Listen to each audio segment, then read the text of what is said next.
నాగర్ కర్నూలు జిల్లా అచ్చంపేట పట్టణంలో గల బీసీ హాస్టల్ విద్యార్థులకు సరైన సౌకర్యాలు లేక అనేక ఇబ్బందులు పడుతున్నారని ఎస్ఎఫ్ఐ నాయకులు ఆందోళన వ్యక్తం చేశారు. సైకిల్ యాత్రలో భాగంగా బీసీ గురుకులాన్ని సందర్శించిన వారు విద్యార్థులు ఎదుర్కొంటున్న సమస్యలపై స్పందించి నిలదీశారు.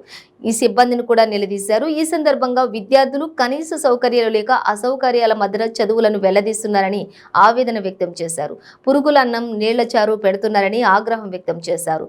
విద్యార్థులకు కనీస సౌకర్యాలు కల్పించకుండా నిర్లక్ష్యంగా వ్యవహరిస్తున్న పాఠశాల ప్రిన్సిపల్ ను సస్పెండ్ చేయాలని వారు ఆందోళనకు దిగారు. ఈ సందర్భంగా వండిన అన్నాన్ని కింద పారబోసి విద్యార్థులతో ఆందోళన చేపట్టారు. ఇక విద్యార్థులకు కనీస మౌలిక వసతులు కల్పించి చదువులు సక్రమంగా సాగే విధంగా ప్రభుత్వం చర్యలు తీసుకోవాలని వారు డిమాండ్ చేశారు. విద్యార్థులకు నాణ్యతమైన భోజనాన్ని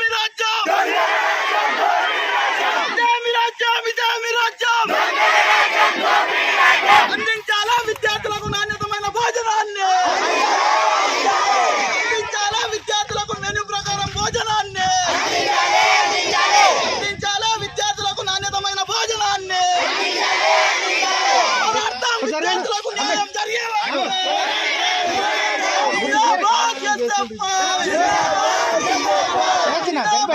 పేరు తారాసింగ్, నాగర్ కర్నూల్ ఎస్ఎఫ్ఐ జిల్లా కార్యదర్శి.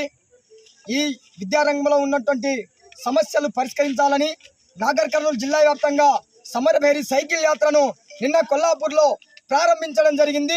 ఈరోజు అచ్చంపేట పట్టణ ప్రాంతానికి రావడం జరిగింది. అందులో భాగంగా ఈ అచ్చంపేట పట్టణ కేంద్రంలో ఉన్నటువంటి బీసీఎల్ ఫర్ హాస్టల్ను కూడా ఎస్ఎఫ్ఐ బృందం సందర్శించడం జరిగింది. ఈ సందర్భంగా విద్యార్థులు మాట్లాడుతూ అనేక సమస్యలు కూడా ఈరోజు మా దృష్టికి రావడం జరిగింది. అన్నం బాగుండదు, కూర బాగుండదు, ఉడుకున్నటువంటి అన్నంలో రాళ్ళు వస్తున్నటువంటి పరిస్థితి ఉంది, పురుగులు వస్తున్నటువంటి పరిస్థితి ఉంది, సాంబార్ నీళ్ళ సాంబార్ ఉంది. కనీసం ఒక రోజుకు అన్నానికి, కూరకు, సాంబార్కు కేజీ ఆయిల్ మాత్రమే ఇస్తున్నటువంటి పరిస్థితి ఉంది. ఆ కూరలో, సాంబార్లో టమాటాలు లేనటువంటి పరిస్థితి ఉంది.